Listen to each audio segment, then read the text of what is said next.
Bonjour, je vous propose cette semaine de fabriquer un calendrier perpétuel. C'est un calendrier, vous savez, sur lequel vous pouvez noter les dates d'anniversaire de votre famille, de vos proches, de vos amis, et ainsi ne pas les oublier.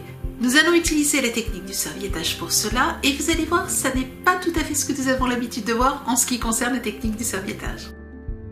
Avant de commencer notre atelier, voici 2 créations préparées par Anne-Charlotte de l'équipe Femmes de Déco TV. Ces 2 créations sont associées à 2 tutoriels et à 2 kits dans lesquels vous retrouverez tout le matériel nécessaire. La boîte aux papillons est vraiment adaptée à des débutants. Voici un deuxième tutoriel associé à un autre kit qui vous permettra de fabriquer ce superbe cadre printanier. C'est là encore une création signée Anne-Charlotte. Ces 2 kits débutants reprennent la technique que je vous présente aujourd'hui.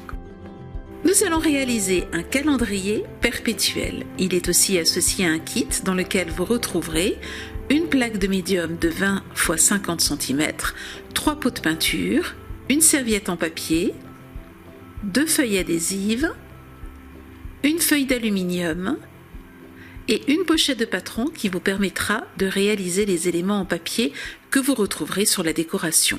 Nous vous envoyons cette pochette par mail afin que vous puissiez reproduire autant de fois que vous le souhaitez les éléments. Le kit comprend aussi 3 feuilles de papier sur lesquelles vous pourrez imprimer les éléments de la pochette patron. Ne sont pas compris dans le kit, parce que j'ai pensé que vous les aviez déjà à la maison, la peinture blanche, les pinceaux et la palette. Si vous ne les avez pas, vous les retrouverez sans souci dans notre boutique. Pour que votre serviette restitue bien ses couleurs, commencez par peindre en blanc la partie sur laquelle la serviette sera collée. Ajoutez sur le reste du support de la peinture couleur parchemin. Pour avoir quelques nuances, j'ajoute dans la peinture encore fraîche quelques touches de peinture rose et bleue, puis je tapote le pinceau pour que les 3 couleurs se fondent les unes aux autres. Une fois que le tableau est sec, je rajoute quelques coups de pinceau avec de la peinture blanche pour obtenir un effet vieilli. J'enlève toutes les épaisseurs de serviette pour ne garder que celle sur laquelle se trouve l'imprimé. Petite parenthèse, j'ai hésité à prendre ces serviettes que je trouvais aussi tout à fait adaptées à la réalisation d'aujourd'hui. Vous trouverez bien entendu d'autres serviettes dans notre boutique qui peuvent elles aussi convenir à ce projet. Je n'ai besoin qu'un quart de serviette. Je le découpe donc. Je vais maintenant coller ma serviette sur une feuille adhésive double face. Je vous rappelle que tout cela est contenu dans le kit associé à cet atelier. Je replie une première partie du film de protection de la feuille adhésive et je colle la serviette dessus. Je continue et je vais ainsi petit à petit défaire le film de protection puis coller ma serviette. Je trouve bien plus simple de procéder par étapes plutôt que de défaire entièrement le film de protection et de coller la serviette d'un coup.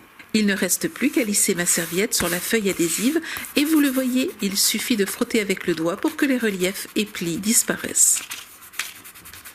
Je découpe ensuite l'excédent de serviette pour obtenir un carré. J'utilise pour cela mon petit massicot, mais vous pouvez tout à fait vous servir d'une paire de ciseaux. Ma peinture est bien sèche, je peux maintenant coller la serviette.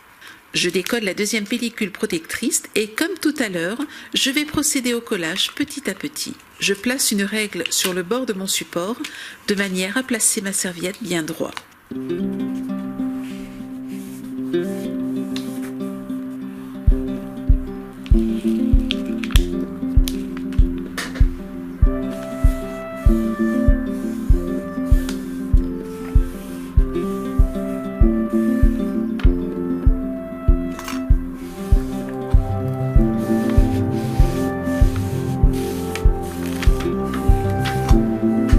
Je frotte la serviette avec mes doigts pour enlever tous les plis et les reliefs de la serviette. Je rajoute de la peinture tout autour de la serviette et n'hésite pas à déborder dessus.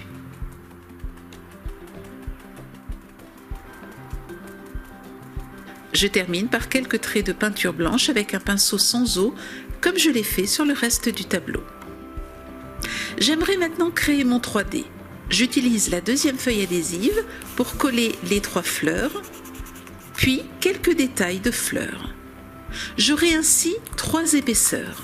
Je découpe grossièrement le contour pour ne pas avoir les doigts qui collent sur l'excédent de feuilles adhésives. J'évalue la quantité de feuilles d'alu dont je vais avoir besoin. Une demi-feuille devrait être suffisant. Je peins la feuille d'alu avec de la peinture blanche. Souvenez-vous, il faut toujours un fond blanc pour le serviettage. Cela permet de bien faire ressortir les couleurs.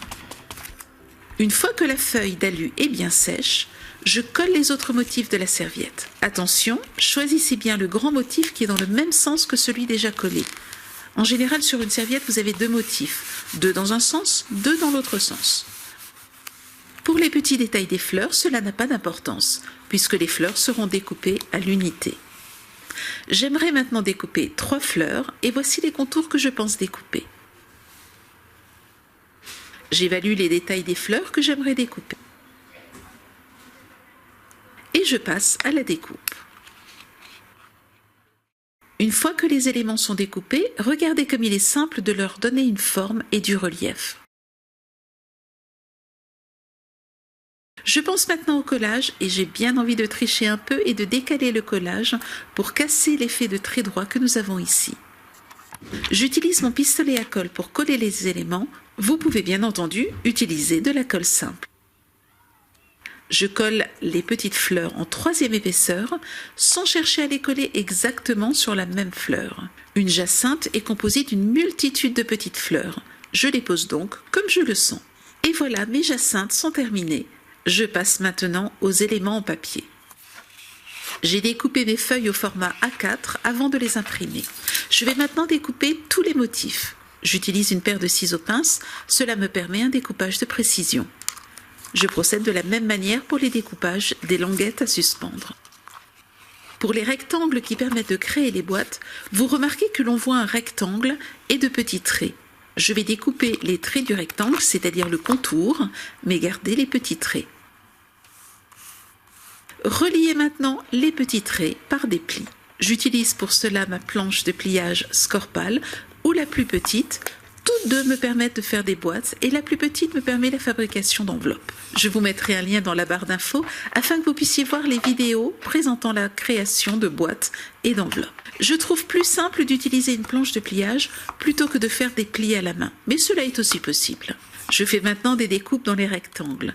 J'enlève les coins au-dessus de la lettre. Je ne fais pas de découpe dans l'autre largeur du rectangle.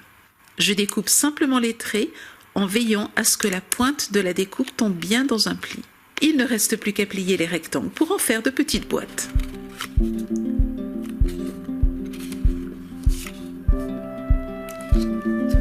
Voici comment je plie la boîte afin d'obtenir de beaux bords sur la face avant sur laquelle se trouve la lettre.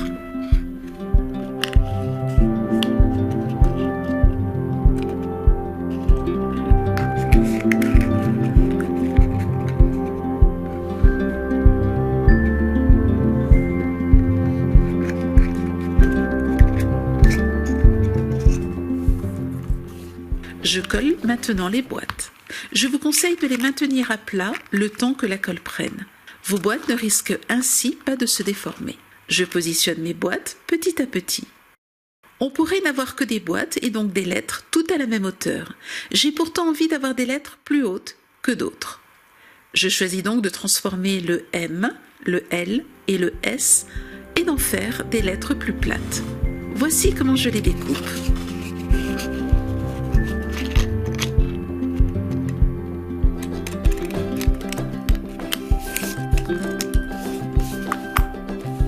Il ne reste plus qu'à les coller.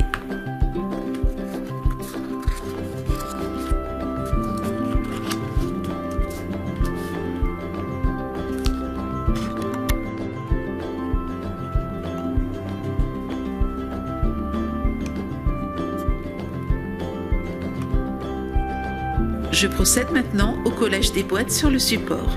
Pour cela, je place ma règle. Elle me permettra un collage droit de chaque petite boîte.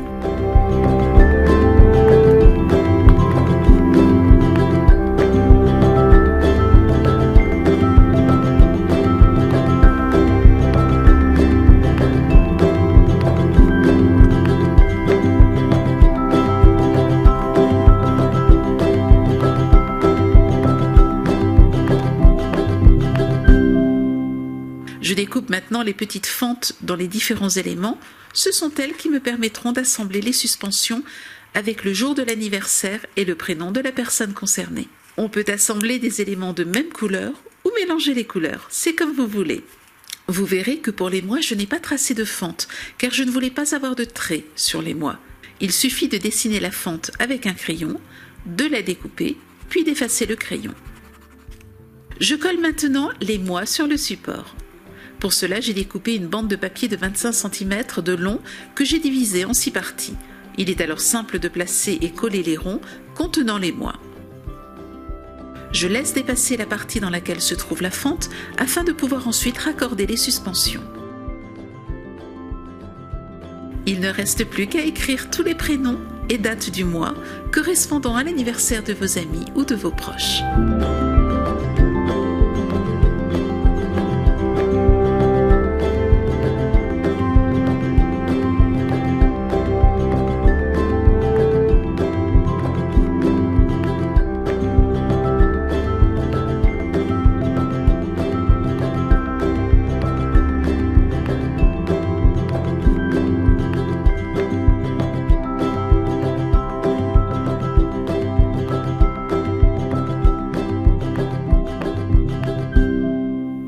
Vous avez aimé cet atelier? Alors vous aurez plaisir à retrouver tous les produits dans notre boutique. Lorsque vous achetez chez Femmes de Déco TV, eh bien vous nous permettez tout simplement de continuer à vous proposer des ateliers chaque semaine. Je vous souhaite une belle semaine créative et je vous dis à la semaine prochaine. Au revoir.